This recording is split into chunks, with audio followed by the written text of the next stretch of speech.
Good morning students. आज 12th CBSE board का एक बड़ा इंपॉर्टेंट टॉपिक हम डिस्कस करने वाले हैं। डिसोल्यूशन ऑफ पार्टनरशिप फॉर्म से रिलेटेड है, उसका फुल फ्लैश क्वेश्चन हम आज डिस्कस करेंगे। डिसोल्यूशन जैसे कि हम पहले नाम से ही पता चल रहा है, the firm is going to wound up. Firm बंद होने वाली है। बंद हो रही है तो क्या क्या अकाउंट्स में होगा, देखिए ध्यान से समझिएगा।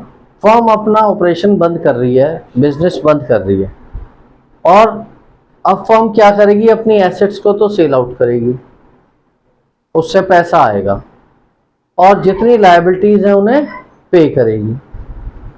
अब एसेट्स को रियलाइज करने में तो कोई प्रॉब्लम नहीं, पैसा आना है।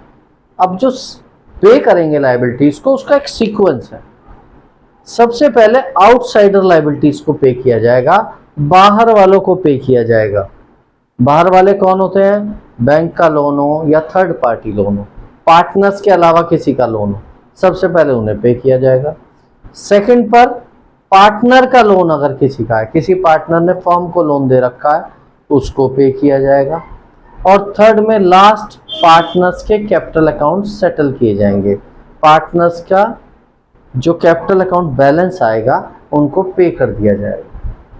ये एक सीक्वेंस है, पहले थर्ड पार्टी लोन, फिर पार्टनर का लोन और फिर पार्टनर्स के कैपिटल अकाउंट सेटल। इस सीक्वेंस में करेंगे। अब जब फर्म बंद होने जा रही है तो एक जो फर्म की बैलेंस शीट है, फर्म के पास एसेट्स भी हैं, लायबिलिटीज भी हैं, ठीक है। सारी एसेट्स के डेबिट बैलेंस हैं और उनके अकाउंट्स क्लोज नहीं हुए, बैलेंस हैं, 2 बाय में बंद नहीं हो रखे। ध्यान से समझिएगा, जो नॉमिनल अकाउंट्स हैं, जो इनकम और एक्सपेंस के अकाउंट्स हैं, उन्हें तो हम क्लोज कर देते हैं by transferring them to trading and profit and loss account. लेकिन जो बैलेंस शीट में आते हैं रियल और पर्सनल अकाउंट्स, उनके बैलेंस क्लोज नहीं होते, कैरी फॉरवर्ड होते हैं अगले साल हर बार। अब बैलेंस शीट बनी हुई है, एसेट्स में सारे अकाउंट्स जो हैं पर्सनल और रियल के, उनके डेबिट बैलेंस है, और लायबिलिटीज में जो हैं जितने भी रियल और पर्सनल अकाउंट के बैलेंस, उनके क्रेडिट बैलेंस है। सबसे पहले इनके अकाउंट्स क्लोज करने हैं। क्लोज कैसे करेंगे? एसेट्स के डेबिट बैलेंस हैं, उन्हें आप क्रेडिट कर देंगे और ट्रांसफर कर देंगे रियलाइजेशन अकाउंट में। उनको क्रेडिट करेंगे तो रियलाइजेशन अकाउंट क्या होगा? डेबिट। आपको एंट्री रटने की जरूरत नहीं, समझने की जरूरत है। जब भी कोई एसेट ट्रांसफर हो रही है रियलाइजेशन अकाउंट में, तो एसेट तो हो जाएगी क्रेडिट और रियलाइजेशन अकाउंट हो जाएगा डेबिट। तो सबसे पहले क्वेश्चन नंबर 22 है पूरा क्वेश्चन। तो सबसे पहले जो एसेट्स हैं, कौन सी एसेट्स? जो भी बैलेंस शीट में दी हुई है। क्या क्या है? बिल्डिंग, इन्वेस्टमेंट, डेटर, बीआर और गुडविल भी। अभी तक गुडविल आप डिस्ट्रीब्यूट करते थे, पार्टनर्स में राइट ऑफ करते थे गुडविल, 2 साइड, ओल्ड पार्टनर्स को ओल्ड रेशो में। पर डिसोल्यूशन के टाइम, क्योंकि गुडविल कोई टेंजिबल एसेट्स नहीं है ना, कोई टेंजिबल एसेट्स नहीं है, इनटेंजिबल है, तो आपको यहाँ गुडविल एक नॉर्मल एसेट की तरह ट्रीट करनी है। तो यहाँ गुडविल ट्रांसफर होगी रियलाइजेशन में, क्लोज हो गया उसका अकाउंट। अब देखो सारा रियलाइजेशन अकाउंट क्या हुआ? डेबिट। और सारी एंट्री, ये जो अकाउंट थे एसेट्स के, क्या हुए? क्रेडिट। इसी तरह से आप क्रॉस समझ लें, जो ज्यादा समझ में नहीं समझना नहीं चाहते वो ये समझ लें, एसेट से सारी चीजें ऐसे क्रॉस आएंगी इधर, और लायबिलिटीज से सारी चीजें इधर क्रॉस आएंगी। और जो समझना चाहते हैं वो ये समझें कि लायबिलिटीज में क्रेडिट बैलेंस थे, जब इनको क्लोज करेंगे तो इनको डेबिट करेंगे और रियलाइजेशन अकाउंट क्या होगा? क्रेडिट। तो रियलाइजेशन में सारी चीजें आ जाएंगी क्रेडिट। तो यहाँ पर, और एक और बात, डेटर्स फुल अमाउंट से आएंगे और प्रोविजन दूसरी साइड आएगा, क्योंकि प्रोविजन क्या है? Credit balance. वो किधर आएगा? यहाँ डेबिट होकर रियलाइजेशन में क्रेडिट। फिर क्रेडिटर्स आ गए। इन्वेस्टमेंट फ्लक्चुएशन रिजर्व यहाँ पार्टनर्स में डिस्ट्रीब्यूट नहीं होगा डिसोल्यूशन अकाउंट में, डिसोल्यूशन के जब प्रोसेस होगी।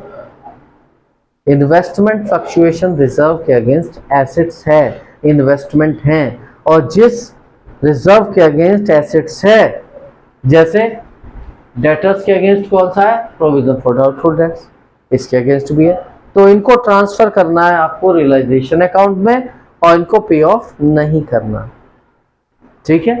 तो यहाँ पर इन्वेस्टमेंट फ्लक्चुएशन रिजर्व इधर आएगा, लेकिन वर्कमैन कंपनसेशन रिजर्व होता और कोई लायबिलिटी उसके अगेंस्ट नहीं है, वो डिस्ट्रीब्यूट हो जाता, क्योंकि उसके अगेंस्ट कोई एसेट नहीं होती, वो डिस्ट्रीब्यूट हो जाता।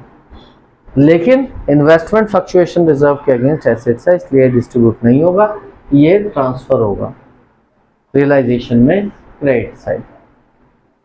इसके बाद हम क्वेश्चन में आते हैं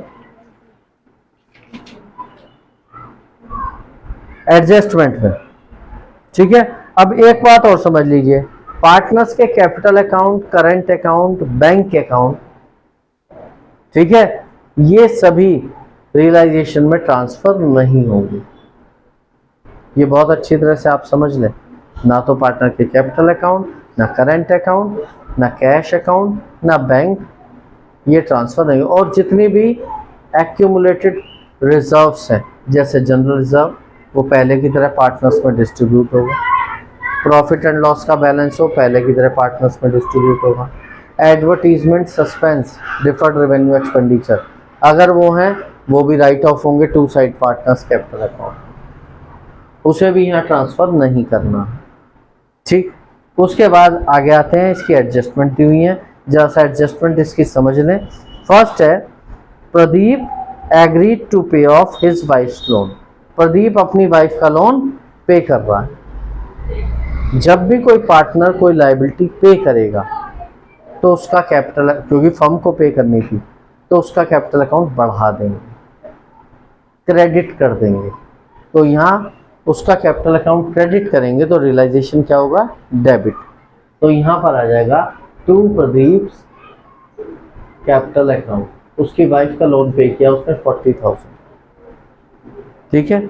और ये 40,000, ये भी ध्यान रखिए, जो आउटसाइडर लोन है, वाइफ के लोन है, वो तो यहाँ रियलाइजेशन में ट्रांसफर होंगे, लेकिन पार्टनर के लोन रियलाइजेशन में ट्रांसफर नहीं होंगे, ठीक है।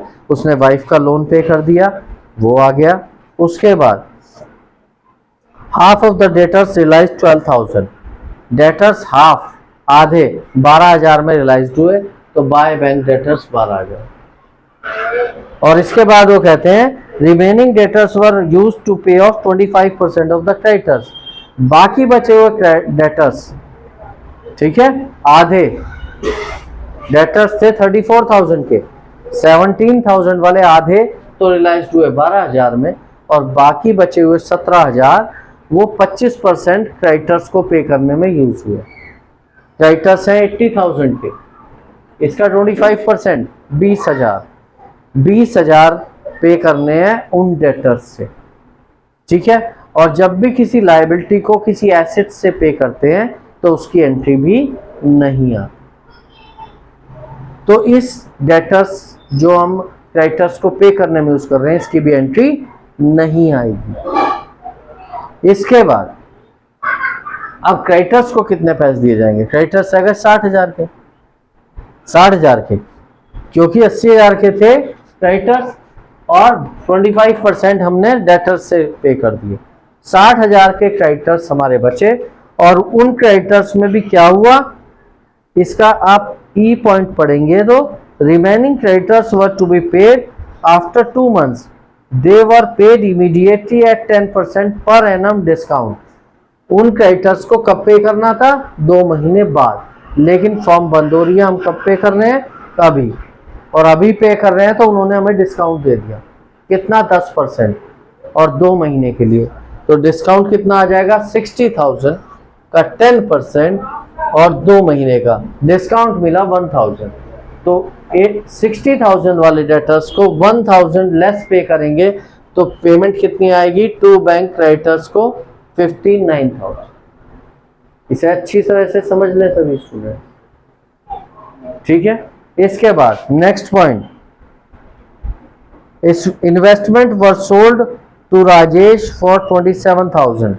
इन्वेस्टमेंट राजेश ने ले लिए, पार्टनर ने ले लिए, और जब भी पार्टनर कोई लेता है ना एसेट्स, तो उसका कैपिटल अकाउंट डेबिट कर दिया जाता है, कम कर दिया जाता है, और रियलाइजेशन क्या होता है, क्रेडिट। तो राजेश का कैपिटल अकाउंट हमने इन्वेस्टमेंट लिया उसने, तो 2 आवर्स कैपिटल अकाउंट 27,000 से उसने 27,000 के इन्वेस्टमेंट ले लिए। जितने भी इन्वेस्टमेंट थे सारे वो 27 में, इन्वेस्टमेंट थे 30,600 और उसने लिए 27,000, तो उतनी अमाउंट से एंट्री होगी। उसके बाद building realised 1,50,000 by bank, building, ठीक है, बाय बैंक करेंगे इसे, बाय बिल्डिंग नहीं, बाय बैंक, और ब्रैकेट में कर देंगे बिल्डिंग, बाय बैंक अकाउंट, और यहाँ आ जाएगा बिल्डिंग, ताकि हमें पता रहे बिल्डिंग रियलाइज्ड हुई है 1,52,000 रुपये।